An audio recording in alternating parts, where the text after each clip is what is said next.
and we shall put that matter at hold and proceed with the election. Thank you.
Order. All right. I have been told that the House was counted 65, including the five of us, the clerk, Madam Clerk, Honorable Brian, I inclusive, and the Sergeant at Arms, making 65. And because we are not allowed to vote, it goes back to 60 since the five of us are out. So the distribution may proceed. Point of order. Sergeant at Arms.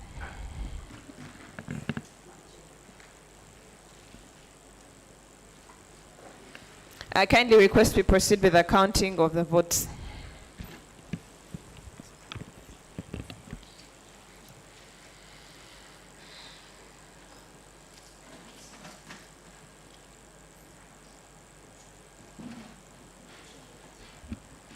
You mention if it is 2, then you give it to the, if it is 1, you give it.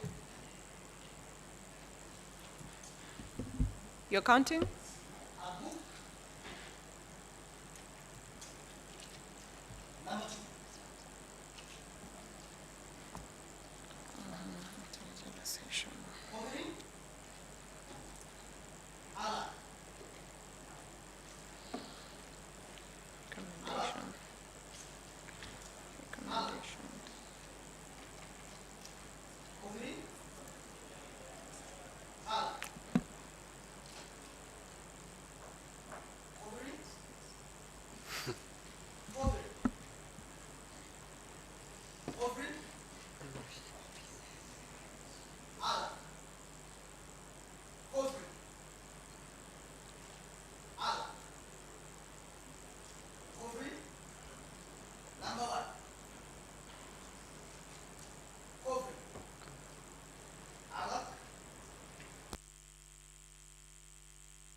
Thank you very much, honorable members, for exercising your right and mandate for electing the chairing speaker of the 7th East African Youth Parliament.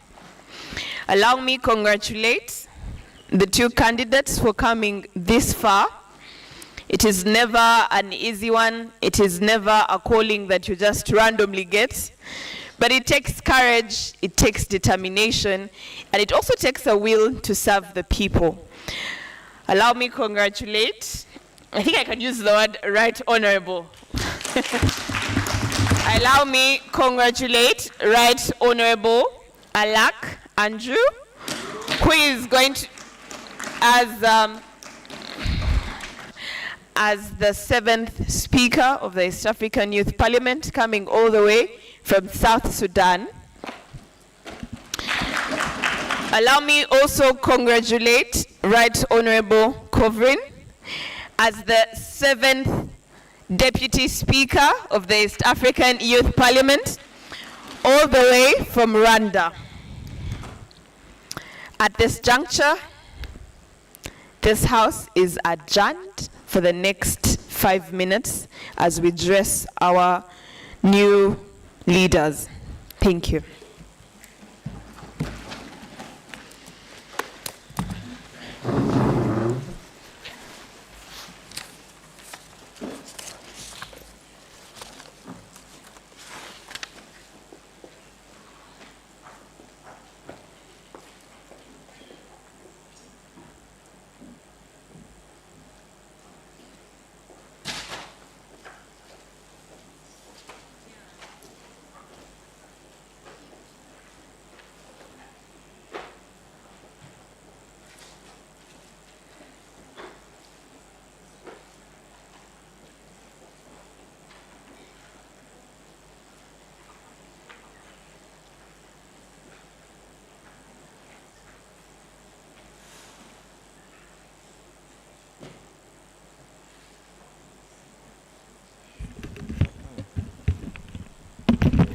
Honorable members, thank you very much. As you take your seats, I will give you your oath so that you can sign, and we can have them signed by the speaker so that you can leave with them by the end of this session. So as you take your seats, I will distribute your oath as members of the Youth Parliament. You can have them signed and share with us. You can have a seat.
My name is Paul Peter Siniga from Tanzania. I am Speaker of the 4th East African Youth Parliament, running from the year 2021 to 2022. The East African Youth Parliament has opened many doors for my career as an individual young person from the East African community. It has nurtured me and shaped me as a young leader to engage with high-level policymakers within my region and advise them on youth issues. It's been an opportunity of a lifetime whereby I get to explore my leadership skills and be of better service to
Welcome back to this session.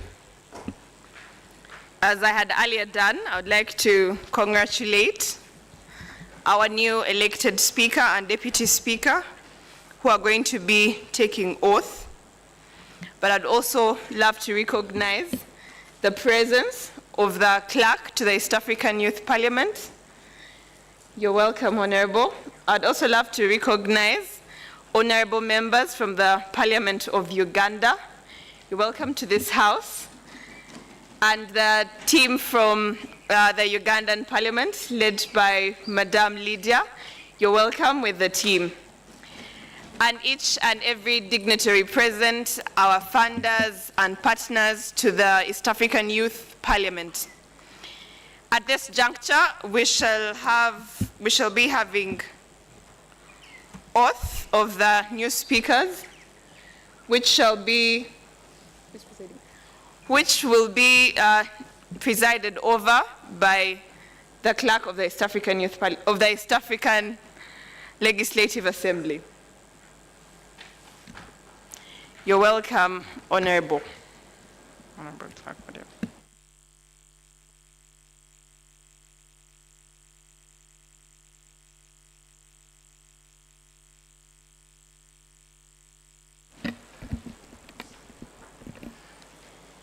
Thank you, Madam Speaker, members of the Parliament of Uganda, elected members of the Youth Parliament. My name is Alex Lumumbo Batre. I'm presiding over a ceremonial function that is to bestow the speakership on the successful elected members. We have the Speaker, and we also have the Deputy Speaker.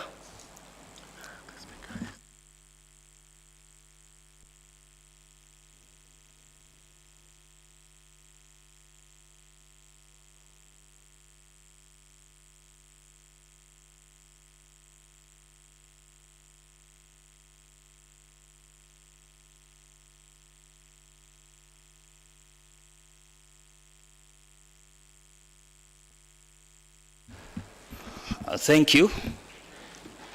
As you are aware, this morning you performed a noble function and you elected your speaker for the next 1 year.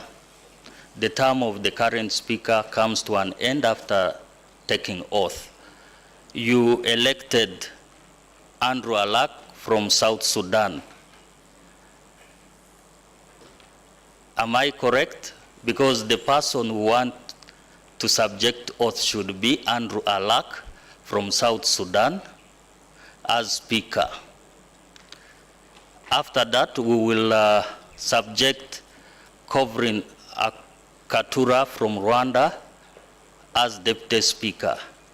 Can I confirm that you elected Kovrin as your Deputy Speaker? Okay. We will proceed with oath taking, and taking of oath presupposes that you are both Christians. In case one of you is a Muslim, you indicate to me. In case one of you is an atheist, you also indicate to me. But I believe you are all Christians. So we start with the Honorable Andrew Alak from South Sudan.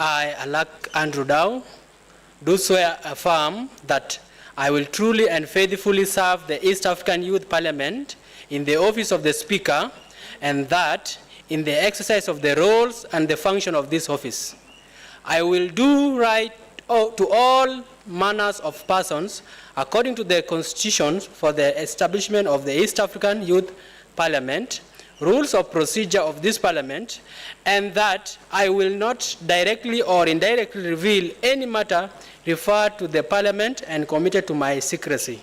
So help me God.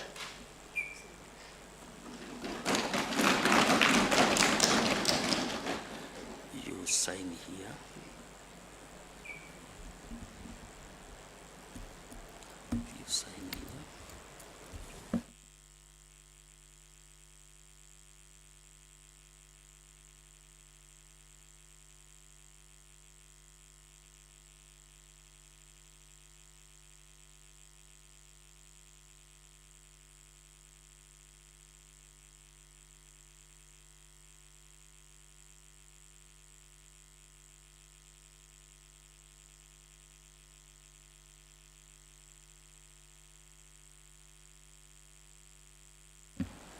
You may take your seat for the time being.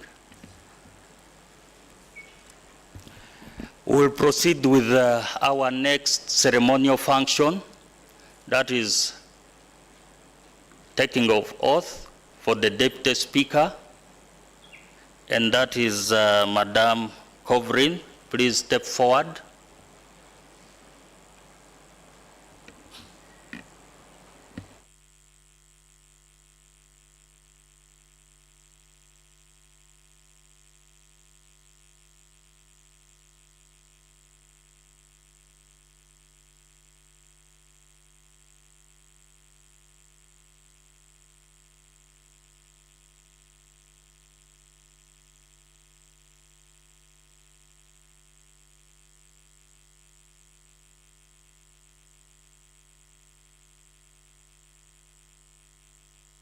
Oath for the Deputy Speaker.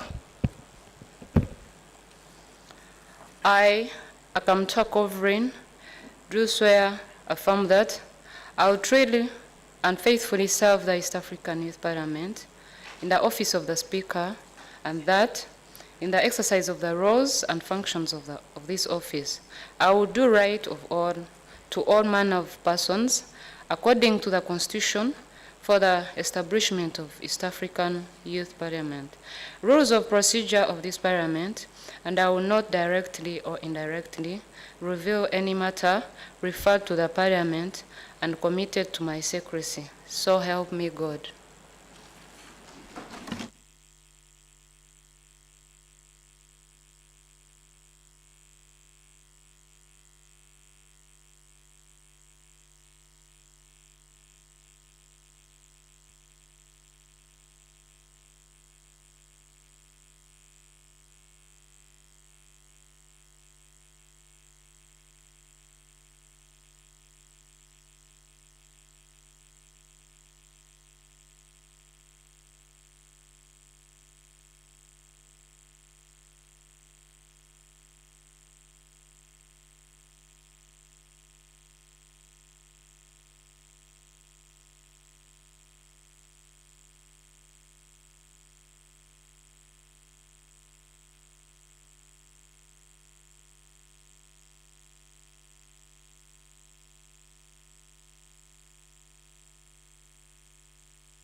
Those are your elected Speaker and Deputy Speaker.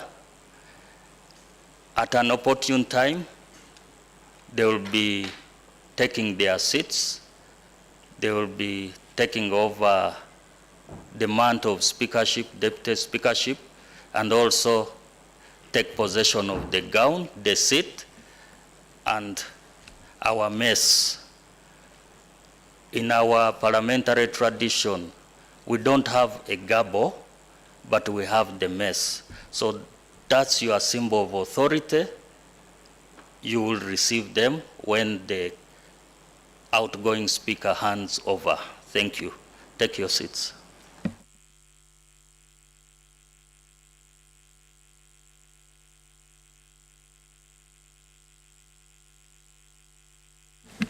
Thank you very much, our dear clerk, for successfully and honorably swearing in our new leaders. We're going to be proceeding to the speeches and remarks. And I am delighted to say that my speech is coming fast. I am not one who loves to speak while seated. The comfort of the seat is not one I enjoy when I am speaking, so I request that you bear with me as I stand and give my speech. I hope this is audible. Can you all hear me? Yes. All right. Thank you very much. Ladies and gentlemen, honorable members from across the region of East Africa and far beyond. My name is Amanya Belinda, and I am a Ugandan, an East African, and a Pan-African.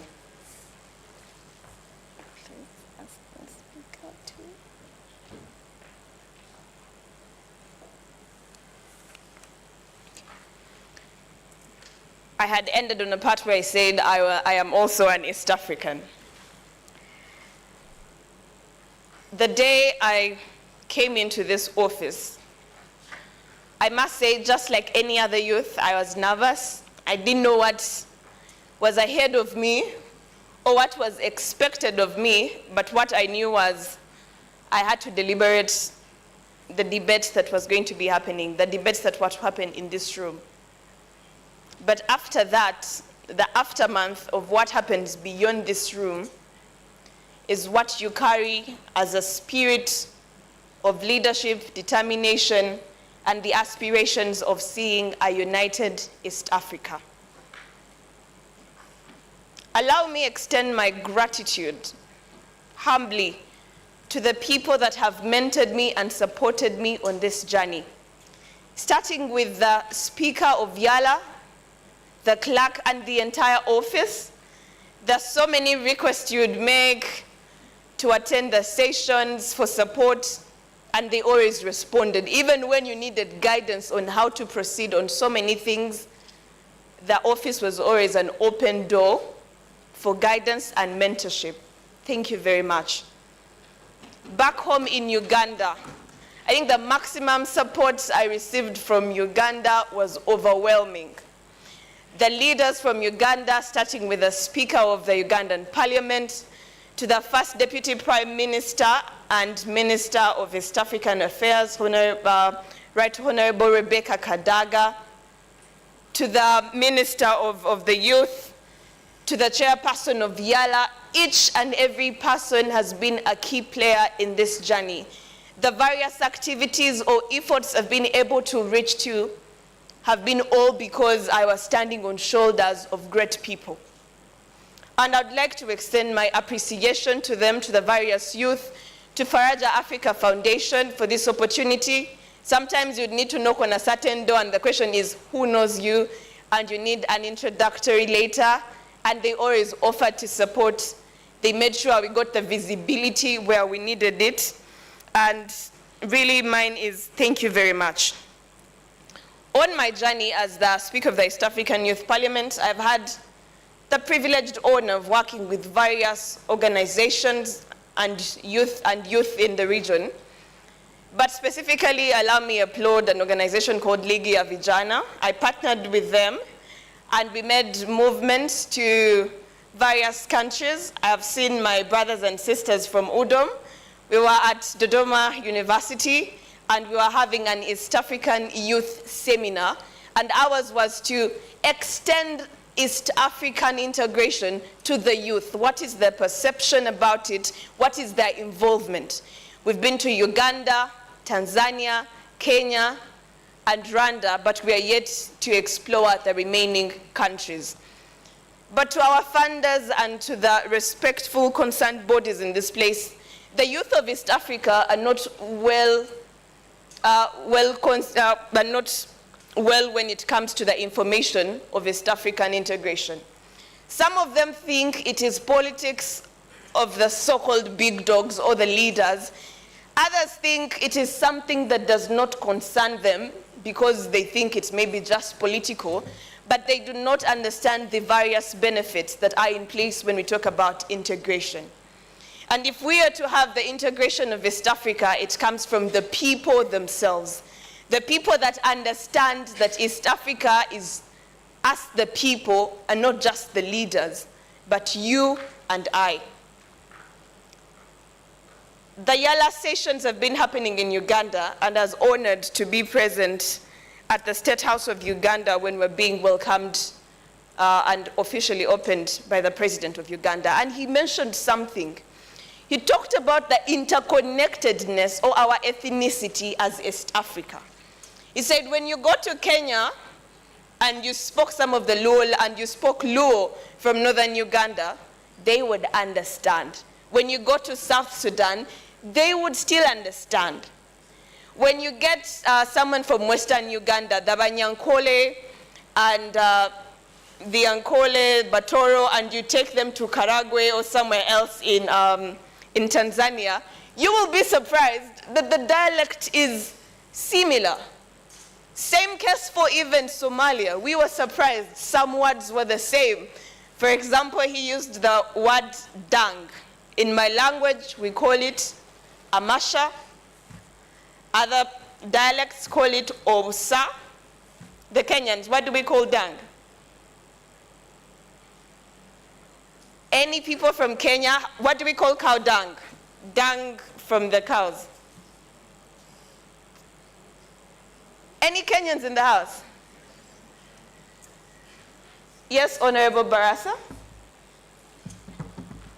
Any Kenyan to help us? It's a hard one. I think we may not have a direct word for it. I don't know if there's any Kenyan who knows it, but... All right, all right. But when you proceed, he mentioned that word, and there's a lot of interconnectedness in so many of these things, which was only to show us that we are one regardless of the borders, regardless of the limitations that have been established. And the bigger East Africa is one that unites us regardless of where we come from, regardless of the university you've been at, regardless of your color, of the texture of your hair, of how fluent you are in certain languages. And at this juncture, as I head to hand over or conclude my term, I'd like to put forth the following recommendations. Recommendation number one would be an appeal to our Yala members at large. The members of the East African Youth Parliament are capable and able leaders who have the potential to support whenever you need a youthful arm to come and join you in various events. For example, we've seen various conferences by the ESC for youth in a certain country, but some of our members do not even know about anything. There's a time we had one in Uganda, and my friends kept saying, at least they would have notified, at least you would have been invited, because that's what we know. So I'd also request Faraja Africa Foundation to be available and partner with Yala on some of those events where youth are required or needed, so that we have every youth being touched, being represented, because when you attend such events and also come here to deliberate, your knowledge is well entrenched and you come from an informed perspective. More to that, I would also request that our honorable members continue to open their doors for the new leadership to the various members that are here so that we can all embrace the integration of East Africa. Finally, will be the East African Youth Policy. The youth of East Africa need to be identified and visibly seen. But when we talk about the East African Youth Parliament, it is not enough. We need a youth policy that brings together youth for participation, for engagement, for inclusivity in the building of the East Africa that we want. To every stakeholder in this place, some countries do not have a youth council yet. But we also continue to appeal to the various youth. Let us continue to appeal for the involvement, participation of the youth in various countries, from the youth councils at national level to an East African Youth Council. It would be better if, as the youth of East Africa, we knew there is an office that governs us that we can directly reach out to for support, guidance, mentorship, or whichever assistance, without having to stretch hands and try to figure out where exactly we should be moving to, but also a clear youth policy that is active and not only on paper. With that, ladies and gentlemen, my only advice to the new incoming leaders is that the same energy, the same spirit that led you, the same calling that brought you forth to contest as a leader, carry it on. Let your advocacy not end in this room. Carry it outside. Look for the spaces, look for the platforms to be relevant. We see you as our leader. When we don't see you engaged, we think you have failed. Yet I understand how tight things may be. But be bold, reach out, request for assistance. You're not an island. There are so many people willing to support you and work with you. I am available where you need help, where you need assistance. With that, ladies and gentlemen, honorable members, it's been an honor serving the 6th East African Youth Parliament and leading us in the first part of the 7th East African Youth Parliament. My name remains Amanya Belinda.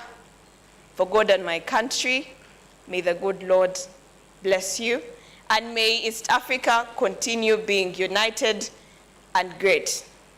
Viva East Africa! Viva! Viva Vijana! Viva! Viva! Viva! Thank you.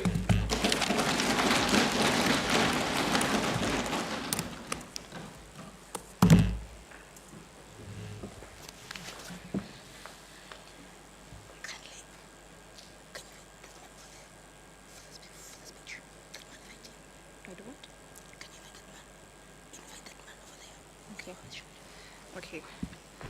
Thank you very much. I will resume the role of chairing and invite Honorable Brian to proceed.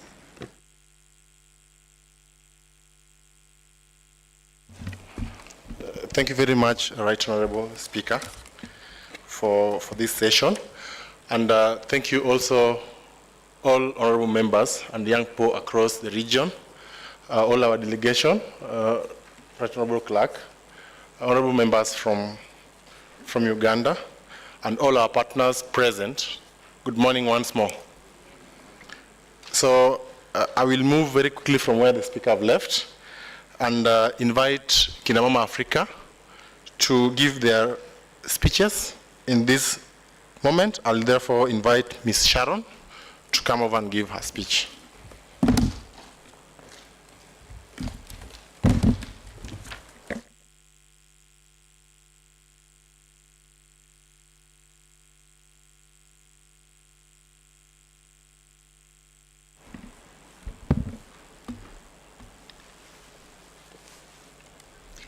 The Clerk to Iyala, Right Honorable Speaker, Honorable Members of Parliament, Department Representatives of the East African Community and Governments, Executive Director of Faraja Africa Foundation, civil society leaders and partners, European Union Youth Sounding Board, development partners, national and regional youth leaders, ladies and gentlemen, good morning.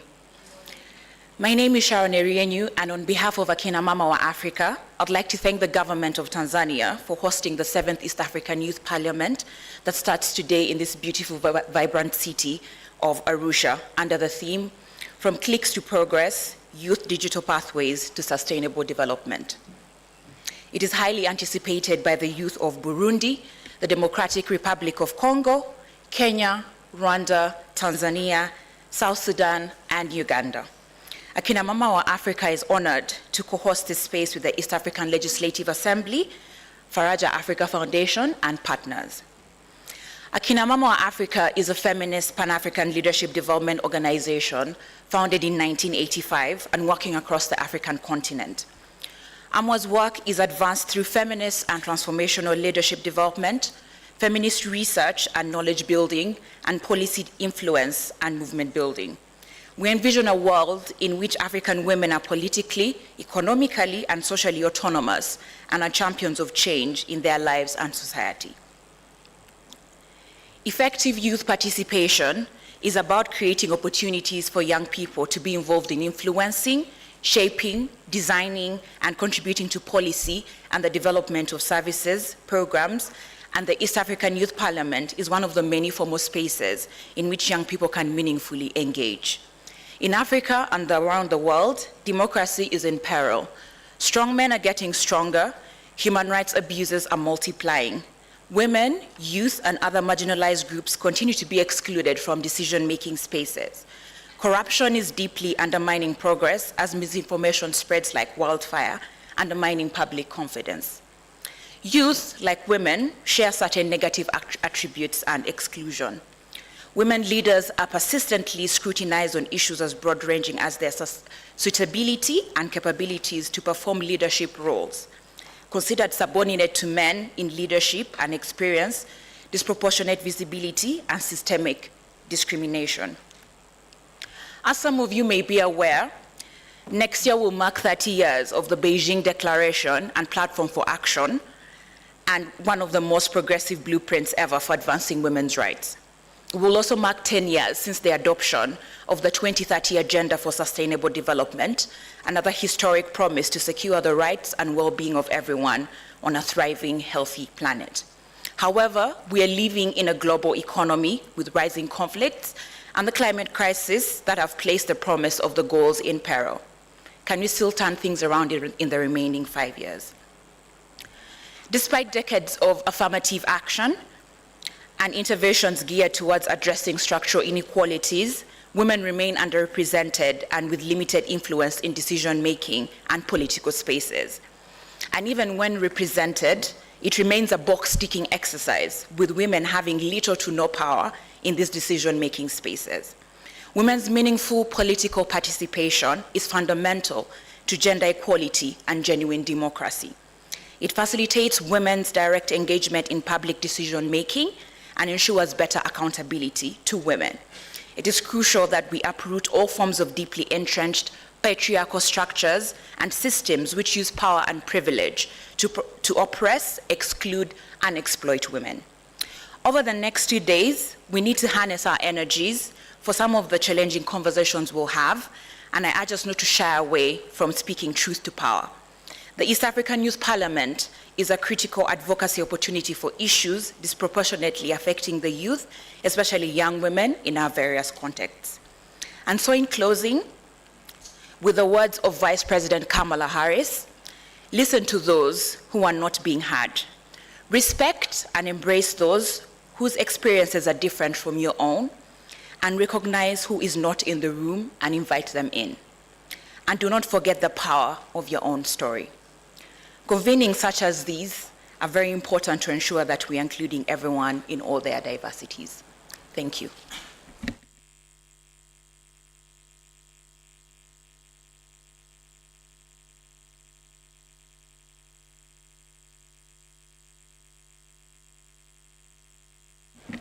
Thank you very much, Ms. Sharon. At this point, I will invite Executive Director of Faraja Africa Foundation, Mr. Emmanuel Wabwire.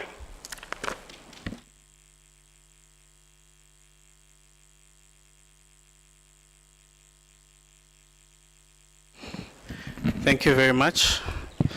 Our Honorable Clerk, members of Parliament, and our dignitaries from the Parliament and the ESC delegation, honorable members here, civil society partners, good morning. First and foremost, I'll make my speech very short because of time. I'd like to thank every one of us for turning up and exercising our right, but most importantly, being able to come and represent youth voices. In a special way, I would like to thank Yala and the team of Yala for the support they have offered and the space they have granted us as young people to be able to come and advocate and speak about issues that affect us in the region. A round of applause from the members to Yala. Right Honorable Clerk, we recognize and appreciate you and your team for all the support you've given us for the past 7 years. We would also love to recognize the support of the Parliament of Uganda, and in a special way through the CPA department, the clerk's office, and the youth members of Parliament represented by Honorable Court and Honorable Achola for all the support that they have been giving us. A round of applause, members, for that. The East African Youth Network, the Tunaweza Success Hands and other partners who have stood with us, we also want to thank you, but most importantly, in a very special way, we want to thank Akina Mama wa Africa for being with us and making sure that not only the girl child voice is here, but it's balanced with the male voices. A round of applause for that. I would like to categorically make it clear that we have not come alone in this journey. We have worked with development partners, and that's the European Union and GIZ, Westminster for Foundation.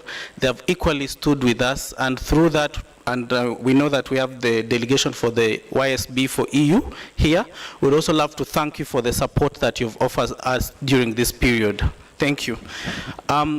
This time round, what we are talking about as young people, the legislative process of policy creation is not a quick move.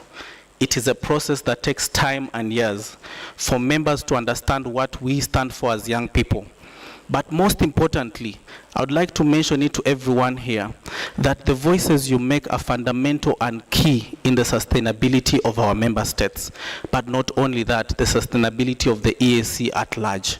Let us not take it for granted that we are here, but let's take it for very serious reasons that at least we are representing generations. This, Honorable Clerk, this is an intergenerational dialogue.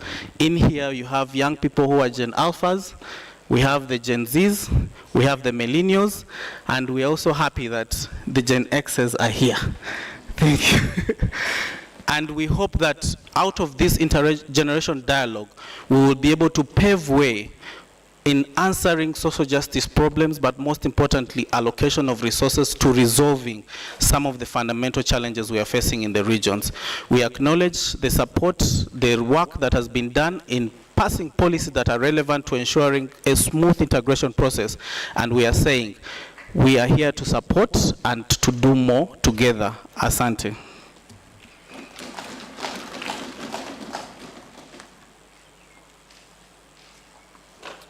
Thank you very much, Mr. Wire. At this juncture, I will request Parliament of Uganda, represented from the CPA, to come and have their comments.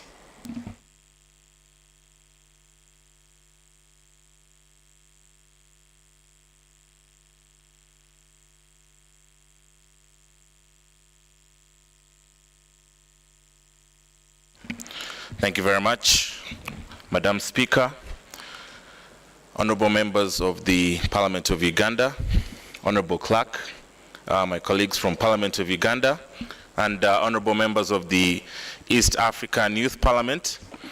Congratulations on reaching this very auspicious day. My name is Simon Mugisha from the Communication and Public Affairs Office.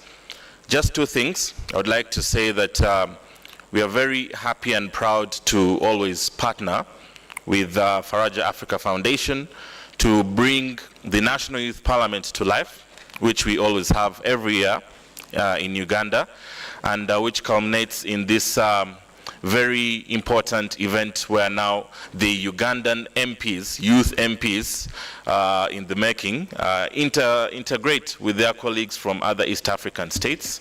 I would like to say congratulations to our new speaker and the new deputy speaker. I don't know where she's seated. All right there. Congratulations on this great achievement. I know you're going to have a very good leadership.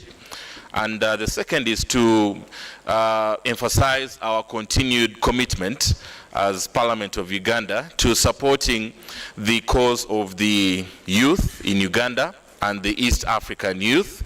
Hopefully, maybe when you get a chance to come and sit in Uganda, we shall always support you. Honorable Nancy is here, Honorable Boniface are here. They are very good partners with us, the staff. We always work very well together, and we look forward to ensuring that the voices of the youth and everything that you're going to deliberate on always reaches out to the masses so that they can appreciate the work you're doing. Thank you very much. I wish you very good deliberations for God and my country.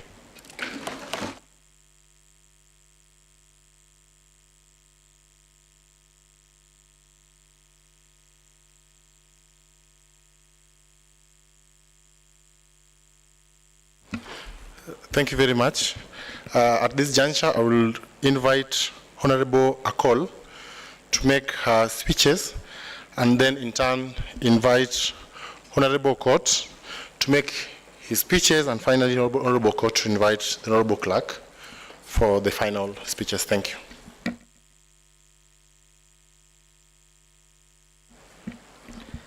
The Right Honorable Speaker for Youth Parliament outgoing and incoming with your deputies, the Right Honorable Clerk of Parliament, my colleague Honorable Boniface Okot, all the youth from the East African Legislative, good morning to you all.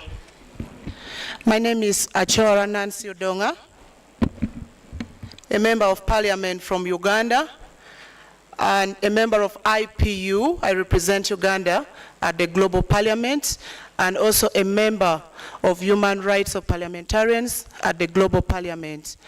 I want to thank God for all of us who have been here today, but most importantly, I want to thank the framers of the Youth Parliament who initiated this movement 7 years ago. Let's give them a round of applause. As youth of the East African region, you have a duty and roles to play to make what we want to achieve in life. So for today, I want to implore all of us who are here in this house that the reason why you are here, you're not by mistake. You are one of the chosen few that are representing the voices of all the East African youth out there. You need to make maximum good use of the 2 days that you're going to be here. You need to articulate what you want for the youth, and then you need to be part of what you want to achieve. So many times we keep on lamenting as youth because we are being left behind, not knowing that sometimes we give our space to other people. So let's make good use as youth of East Africa and as also youth of the world. The future is in our hands. We can either make good use of them and make good dreams and make the dreams come to reality by being part of the journey. Last but not least, I want to thank so much all the countries that have been represented here. It is not just a day walk, but it takes the government of all the national assemblies to put effort and also the leadership. Let's also thank every country that has made you to be here, because there are others who would have not made it here.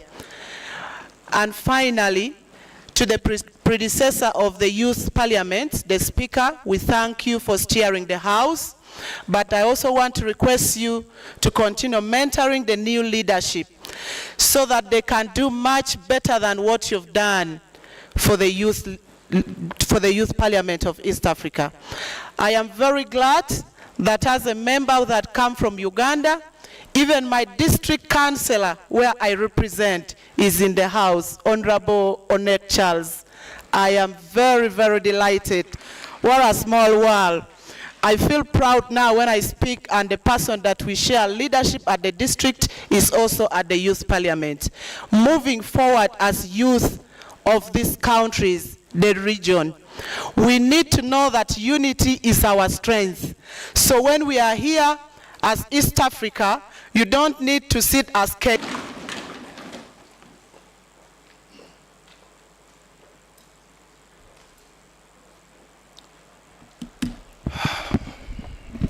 Vijana oye. Vijana oye. The Right Honorable Speaker and the Deputy Speaker, both incoming and outgoing. The clerk to the East African Legislative Assembly, my honorable colleague, Honorable Achora Nancy, who is a member of the Ugandan Parliament and IPU, the Executive Director of Faraja Africa, Mr. Emma Wabwire, Akina Mama Africa, EU, and all other development partners. Our technical staff from the different parliaments who are here, especially the Ugandan Parliament, I see a number of them here. And of course, most importantly, the elected honorable members of the East African Youth Parliament. My name is Boniface Okot. I'm a member of the Ugandan Parliament. In our parliament, I'm also the vice chairperson of the Committee of Trade, Tourism, Industries and Cooperatives. First and foremost, I want to make an admission that every single time I'm invited for this parliament, I'm usually more than impressed and humbled by, first of all, the commitment that all of you show. I'm also always more than impressed by the substance that I listen to, especially from the different submissions that you make. I listened to the Right Honorable Speaker outgoing. I'm impressed with the points that you have made mention of in your deliberations. I know that the points that she has raised are positions that were taken by the 6th Parliament. And I really congratulate your entire group for your commitment and also your service. I hope this will be a challenge to the 7th Parliament. And I know that the incoming Speaker and your deputy have been left with a challenge. And I want to assure you that on behalf of the Parliament of Uganda, we are more than glad to help where we can. Secondly, I want to thank Faraja Africa and also the clerk of the East African Legislative Assembly. This is not my first time here. There's one reason why the church or religion has stood the test of time in human history. And the reason is the church or religion has regular fellowships. Every single Sunday, you'll find the church is convening. Sometimes for people to talk about the same thing that they spoke about a few Sundays ago. And people never get exhausted. And I want to thank these particular groups because they constantly convene this platform every single year. I've never heard them giving excuses that we shall not host the youth, but instead it keeps happening. This particular convenience is going to be very important for us to continue sharing what our challenges are as young people, and for us to find solutions to these particular problems. So I congratulate you, and I believe that with these conveniences, we shall make our problems easier to deal with. I want to challenge all of us today. you know, there's a book that I constantly want to refer to. It's called The Wretched of the Earth. It's written by a gentleman called Frantz Fanon. And he says in that book that every generation out of relative obscurity must be able to identify its generational mission, and it chooses to either betray this generational mission or fulfill it. As East Africa, we've had a challenge from our post-independence and independence leaders. I want you to have reflections on each of the countries where we come from. Starting with this country where we are in, Tanzania. You'll realize that the founding father, the independence father of Tanzania, Julius Nyerere, started or chaired TANU at only the age of 28 years. You'll notice that in Uganda, Dr. Apollo Milton Obote, the time he was joining the Uganda National Congress, he was only 25 years.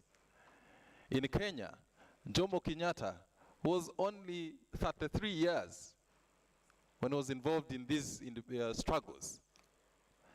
In Rwanda, same thing. I think, just to get my records right here,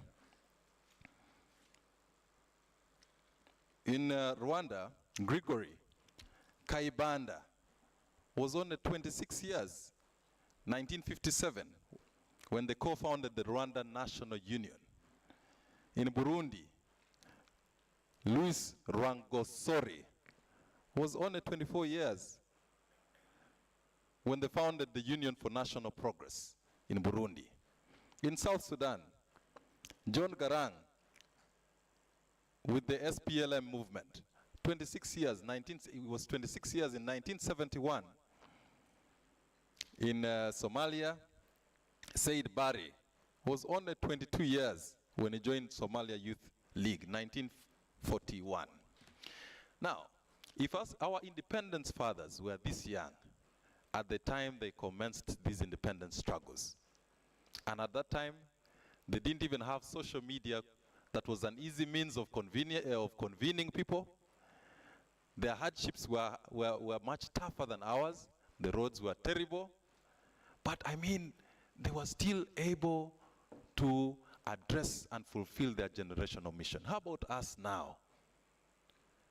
I mean, you can communicate with your colleague in southern Sudan, many kilometers away from your country, in a split second by WhatsApp. You can even make a video call. You can even convene these meetings through all e-platforms. What would stop us then from addressing our problems? For me, this is a big challenge.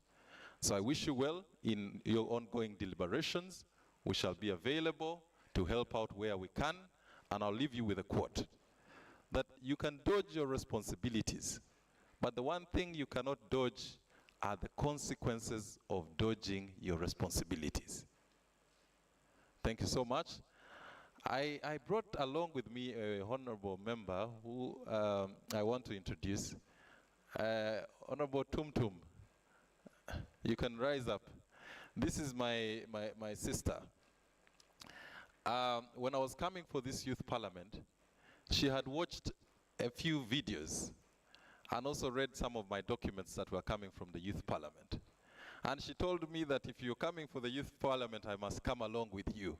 Because she has drawn a lot of inspiration from the engagements that happen here. So I believe that she will get inspired, and she is ready. She told me that she's ready to join all your forces for the liberation of the young people of East Africa. Thank you very much. I now take the singular opportunity to invite Mr. Clark to make his statements. Thank you. Karibu. Thank you, Honorable. Riding on the protocols already observed, my name is Alex Lumumba Batre, Clerk of the East African Legislative Assembly. I am your host today and tomorrow and for the future, God willing.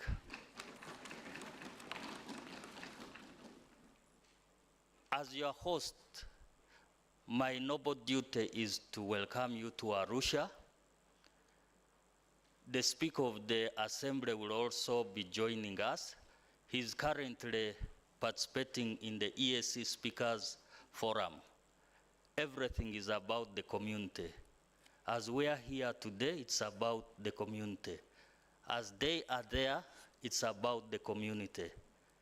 A number of meetings are ongoing here, it's about the community. The community is now a large community of 8 partner states. Federal Republic of Somalia has recently joined us, but the members are yet to take oath in this house. But we anticipate by January they should have concluded their elections. As East Africa, we now crisscross from the Atlantic Ocean to the Pacific Ocean, and we now have the longest coastline. So East Africa is growing, and within this East Africa, we have a big constituency, the youth. The youth are the drivers of today and tomorrow.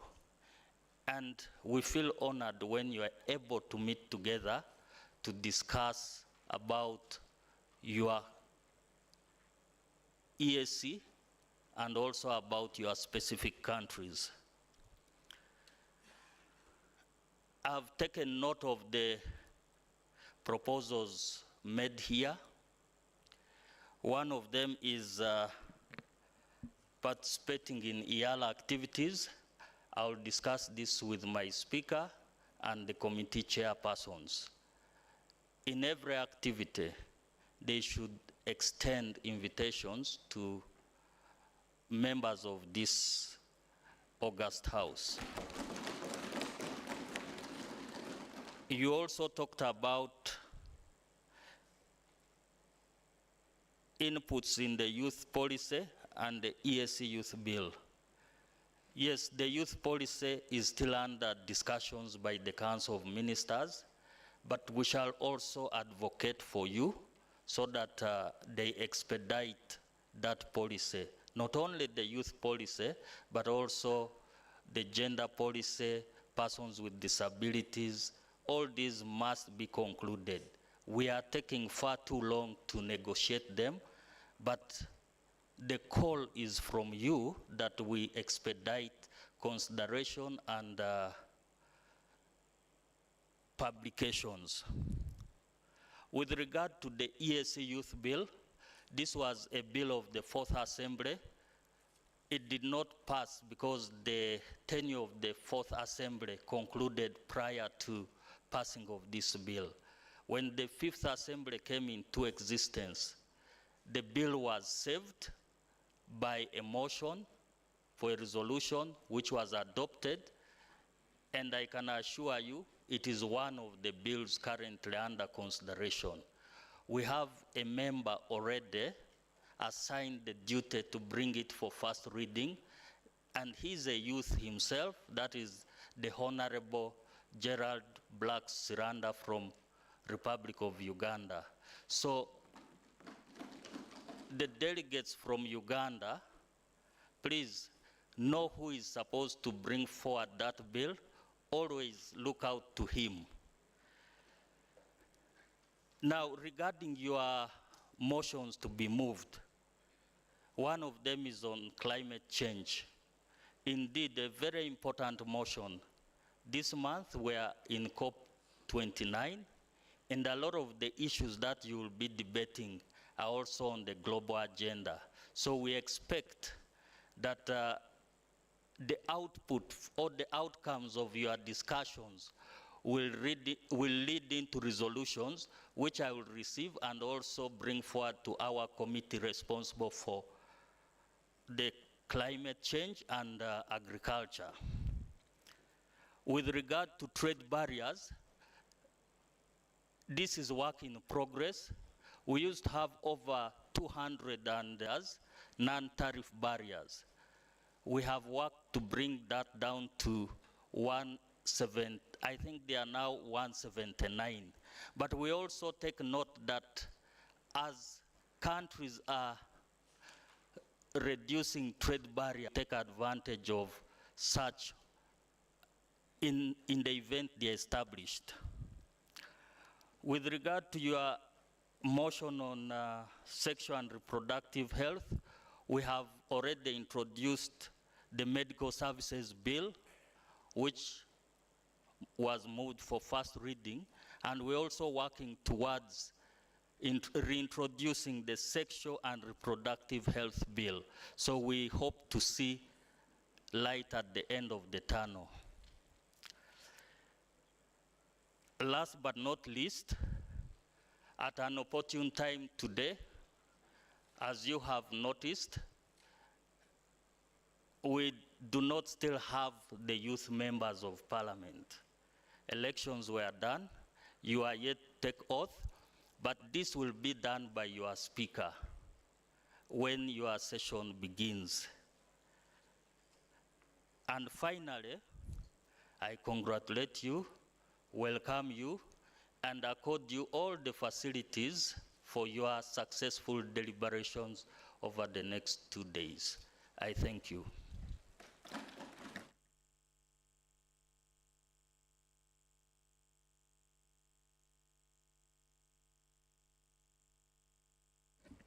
Thank you very much, Honorable Clerk. We've come to the very, very tail end of this. However, I take this opportunity to recognize our partners and members who have been supportive to guide both the 6th House and until we've reached now.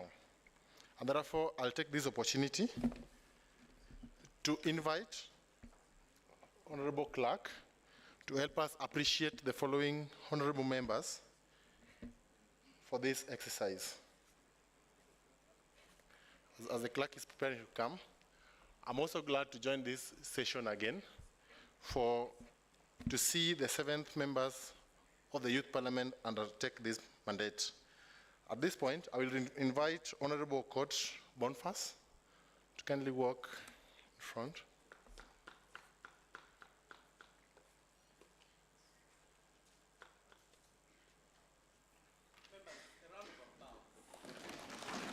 So, Honorable Court, I've been very supportive to ensuring that the young people come across.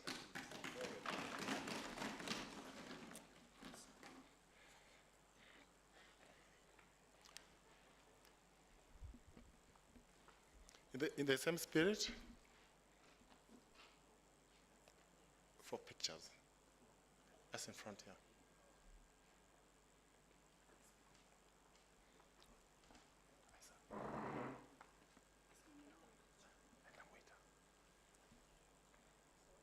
That's it.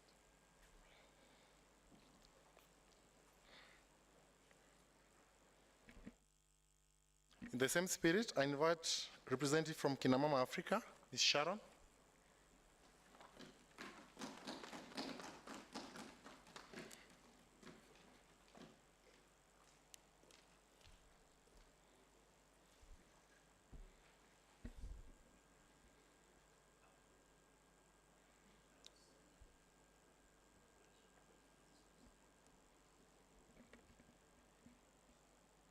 In the same spirit, I'll invite senior comrade Jack from East Africa Youth Network.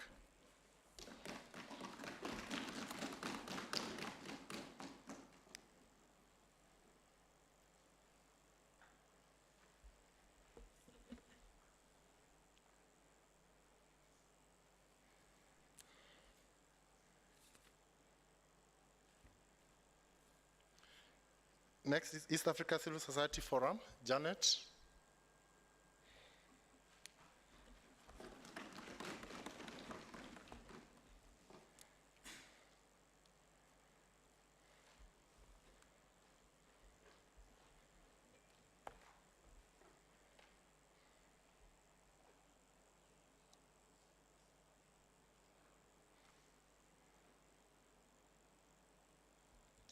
Representative from the CPA.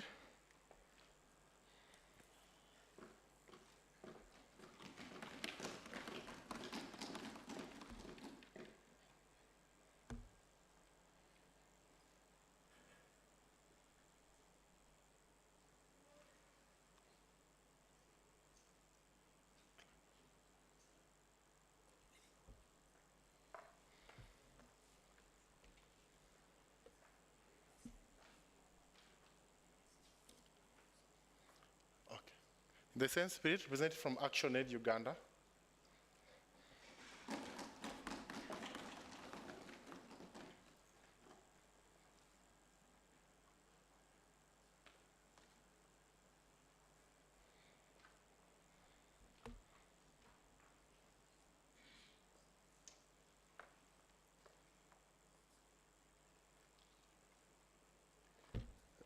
Office of the Clerk of Uganda.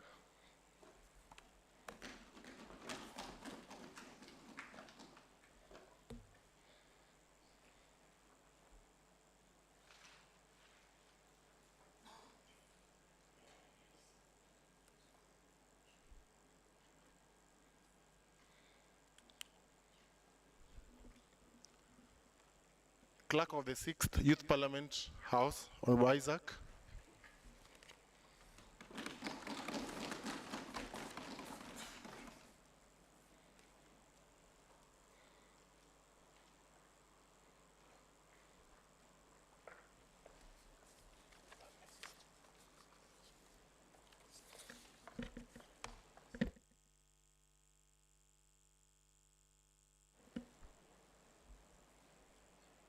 And finally, Right Honorable Speaker of the 6th Parliament.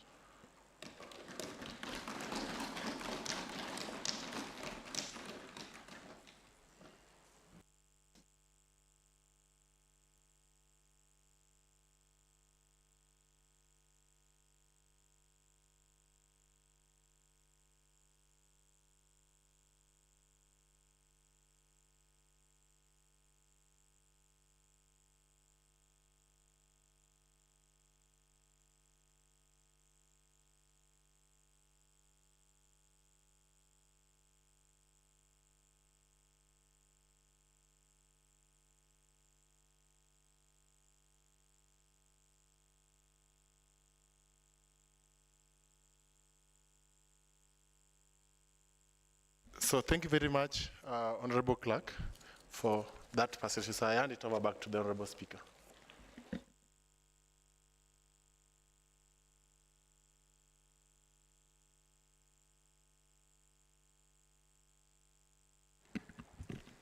Thank you very much, Honorable Brian, for taking us through this session, and to the Honorable Clerk for taking us through the previous session. At this juncture, this House is adjourned for 10 minutes as we dress the new speakers and as they officially take over the 7th East African Youth Parliament.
My name is Paul Peter Siniga from Tanzania.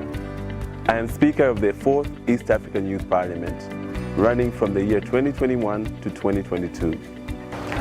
The East African Youth Parliament has opened many doors for my career as an individual young person from the East African community. It has nurtured me and shaped me as a young leader to engage with high-level policymakers within my region and advise them on youth issues. It's been an opportunity of a lifetime whereby I get to explore my leadership skills and be of better service to the East African region in the voice and representation of young people of the East African region. During my parliament, we discussed a number of motions, ranging from post-COVID resilience to universal healthcare, employment opportunities for young people, and so forth. Some of these motions during my tenure have gone on to be implemented by different governments, such as the government of Uganda that is upholding youth participation in democratic spaces, the government of Tanzania that is advocating and championing the implementation of universal healthcare coverage within the Tanzania, and also participation of young people in economic opportunities and trade in Kenya. We've had audiences and engagements with civil society, government institutions, development partners and diplomatic corps, all in the essence of advising them about young people and youth affairs. One of the key highlights that I've managed to achieve from a local content in Tanzania was having an audience with our speaker, Dr. Tulia Ackson, where we advised her on a few issues that encompass young people within Tanzania. But also some of our members of parliament within the space have gone to be part of these high-level policy-making forums that have advised governments on youth issues. In terms of economic issues, the East African Youth Parliament has furthered the integration and interaction of young people within the East African community to spearhead movements and trade of young people within the East African community.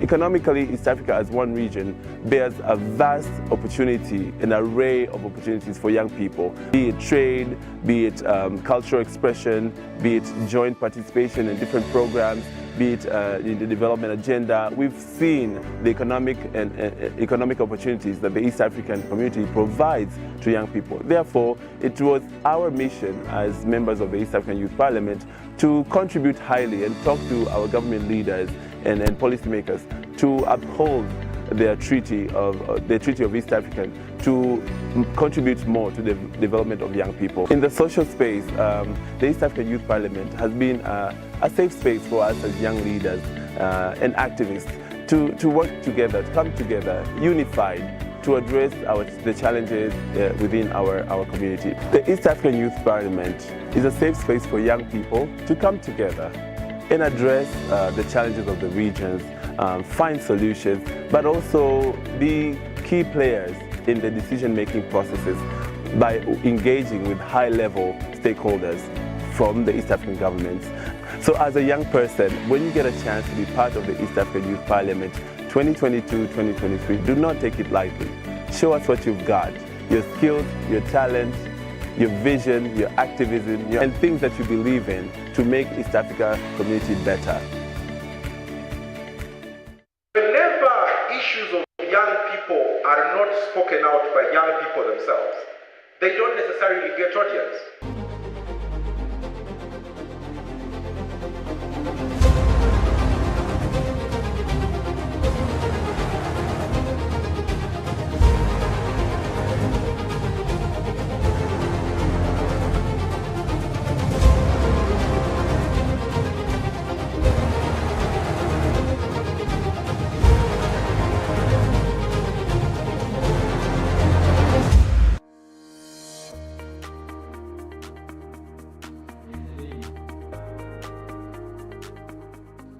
This being the 6th edition of the National Youth Parliament, organized by Faraja Africa Foundation. Yeah.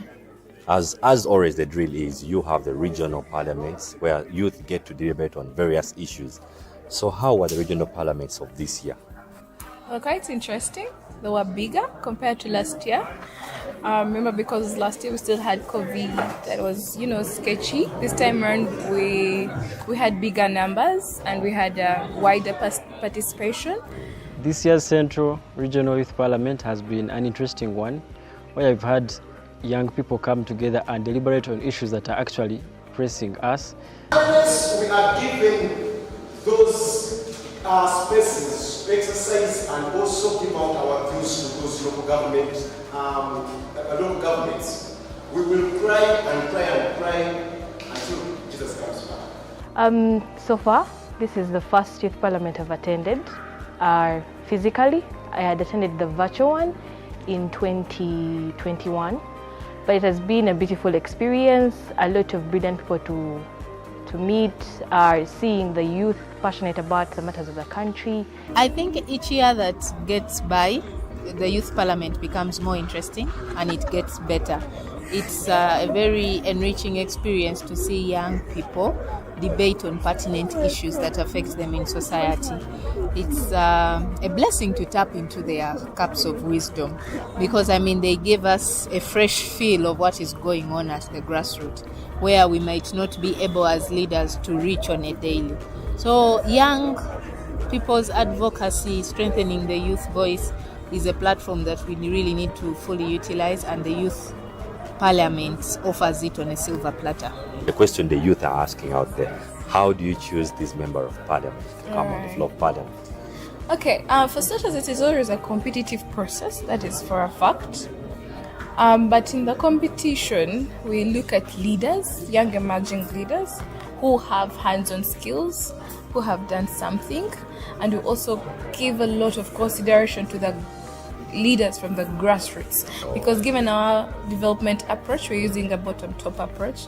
I don't want to lie to you that I'm going to go and pick someone that has been in power for some time, that is exposed already. No, we want that person who has not been here one time, or that person who is able to talk, who is able to speak. And of course, while we're doing that, we consider special groups, I'm talking about the PWDs, yeah. I'm talking about the special groups. We're looking at the women, the young mothers out there, and that person who maybe didn't finish school, but they're trying to make it out there. So it's not like we don't want everyone to participate.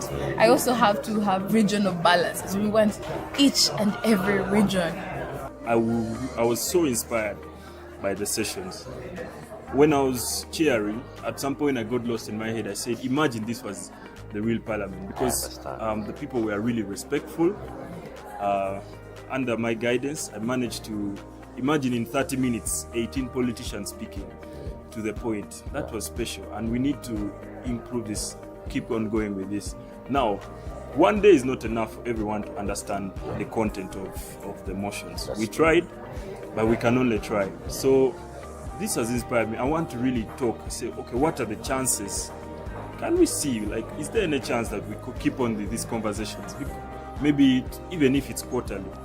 Because this crowd, if they have another chance to debate, they'll just get better and better and better. So the issues that were carried out from all these different regions were put together. And of course, we use the whole problem analysis sort of method to come down to the motions that we've discussed today in the chambers. During the event, we had 3 motions, but one of the most outstanding motions that really really touched me was the motion on cattle rustling in the eastern part of Achule sub-region and Karamoja. This is something that we have been talking about. We tried all angles. And when this thing was brought, and I believe what we brought out here will again spark fire on the government to at least act. Traders who have handed over their guns to the government, you will find that they have been promised that maybe we are going to give you these livestock and other things to do. Because what the Cajuns knows, most of them, they know about only cattle keeping. There should be an alternative of other things so that they don't go around and killing people, taking away their cattle.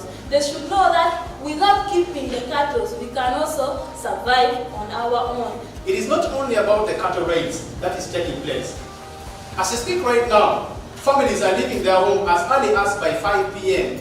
to go to seek for a refuge in one of the nearest places that they feel it's a bit safe. One of them being churches, institutions like schools, just that they can comfort themselves in. Because these cattle raiders are no longer only taking cattle, but they're also killing people. Well, the issue of climate change and then in relation to also agriculture for the young people, that one is very directly related to the young people, because climate change and agriculture eventually evolve into a reduction in the quality of life that the young people are living. And if young people cannot live a certain quality of life where they can have their basic needs and all that, it can be it can set grounds for other challenges to rise, especially community-based challenges. We've had a discussion around land, and this has been a very big challenge, where we have people have been losing their land grabbers. We've had people owning miles and miles of land in this place because of the different bureaucracies that rotate around land, lease, non-lease. But we've actually come to discuss this as young people, because in the long run we are all affected. These are areas of settlement, these are areas of habitats where the young people are living and actually trying to earn a living. Having agriculture as our background, the young people here are actually doing a lot of agriculture on this land. Others are rearing cows and others are planting crops. So having the young people come to discuss on these issues that are affecting them, especially the land issue. The land is rotating around economically, socially, and in all ways the land is important to the young people and it is a resource to us. Then for service delivery, it was mostly on medical interns and boosting the education of the country. And then for National Youth Council, we were of the view that we as youth, the budget should be boosted, since we see that in this financial year, it was decreased from 4 billion to 800 million. So many issues within the health sector. I would point out that the government should really invest in the preventive measures, especially when it comes to cancer. Cancer has been a very big problem for the country. Looking at the women who have the breast cancer being the highest in the country. So if we have preventive measures, we will not lose a lot of money having to borrow from World Bank and all these other countries.